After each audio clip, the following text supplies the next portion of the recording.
Welcome to Lesson 5 of Linux Mastery. This is where we step into the operation stage. Here's the deal. 3 package managers, 3 distro families, but 1 underlying model.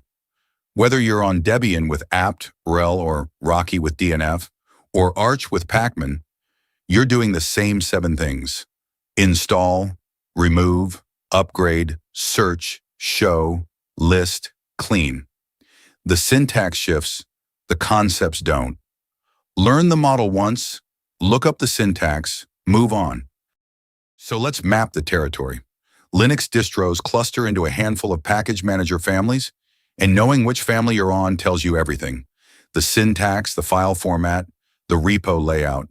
Debian and Ubuntu run apt with deb files. That's roughly 70% of cloud VMs. RHEL, Rocky, Fedora, Amazon Linux use DNF with .rpm. That's the enterprise side. Arch runs pacman with the AUR for bleeding-edge desktops. And then the niche players, Alpine with APK and Docker images, NixOS doing its own declarative thing, SUSE on zypper. Spot the family, you know the rules.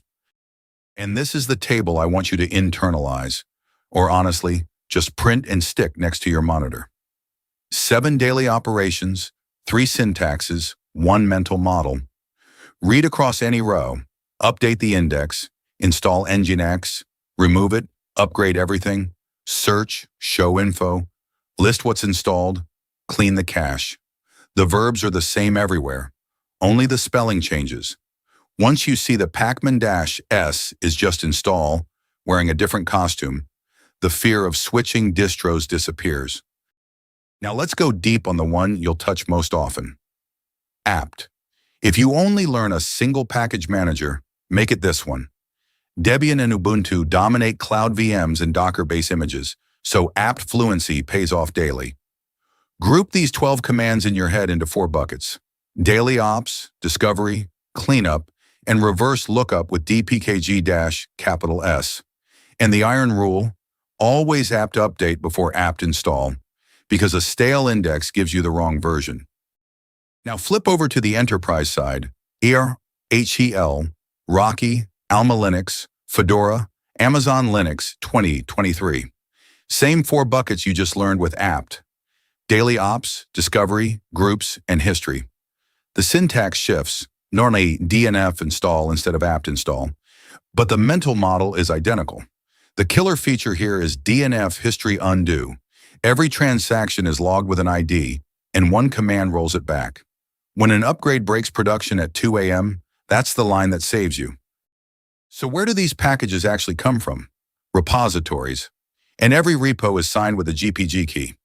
That signature is the trust contract. No valid key, no install. When you add a third-party repo like Docker or Postgres, you're doing 2 things. Dropping in the repo URL and registering its GPG key.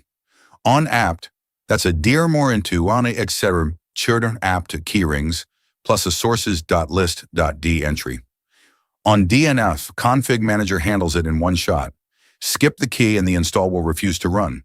Third-party repo equals key plus URL, both always. Now trust is one thing. Stability is another. Auto-upgrading everything is fine on your laptop, but in production, it'll wake you up at 3 a.m. So here are 3 patterns to take back control. First, hold a package. apt mark hold, or DNF, version lock, and in Nginx 1.24 works. You skip 1.26 until you've tested it. Second, pin to an exact version when you're reproducing a bug or matching dev to prod. And always pair it with a hold so it doesn't drift later. Third, on critical boxes like databases or payment systems, kill unattended upgrades entirely and move to controlled windows. The senior move, 0 surprises on the servers that matter. Let's zoom out for a moment, because everything we've covered so far points to a bigger truth. A package manager isn't just a tool for installing software. It's a trust and dependency system. And once you internalize that, you see the same model everywhere. Signing? That's GPG on app, but it's also cosign on container images. Dependency resolution? Same graph problem whether you're running apt install, npm install, or cargo build. Version locks? apt mark hold, package lock.json, requirements, to TIXT. Same idea, different syntax. Learn the concepts once and every ecosystem starts looking familiar. So here's the payoff slide. The one you actually print out and stick next to your monitor. 12 operations, apt on the left, DNF on the right. Same row means same concept. Notice the small gotchas. Apt purge has no clean DNF equivalent. You clean configs by hand. And DNF history undo last? That's a genuine superpower app just doesn't have. Use this as a lookup table for the first month, and after that, muscle memory takes over. Reading is one thing. Fingers on keys is another. So here are 3 drills, 30 to 45 minutes total, and they're sequenced deliberately. Drill 1 walks the full life cycle.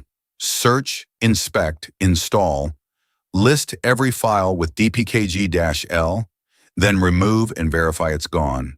Drill 2 teaches version locking with apt-mark hold, the exact move you'll make in production when Ying 1.6 breaks your config.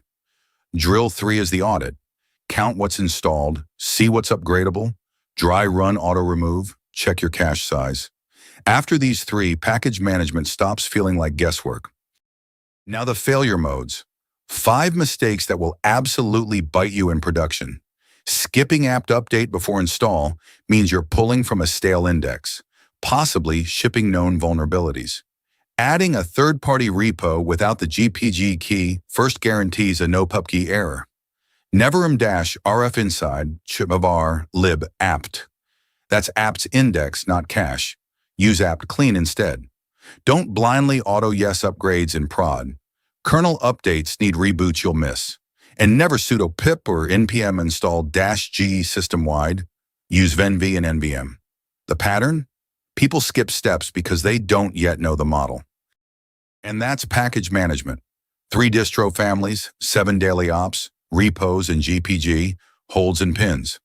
You've got the model now, so the syntax is just a man page away on any Linux box you touch. Next up, Lesson 6, Networking Basics. We'll pick up IP, SS, dig, and traceroute, and learn to diagnose any site is down from first principles. Operation Stage 2 of 3. See you there.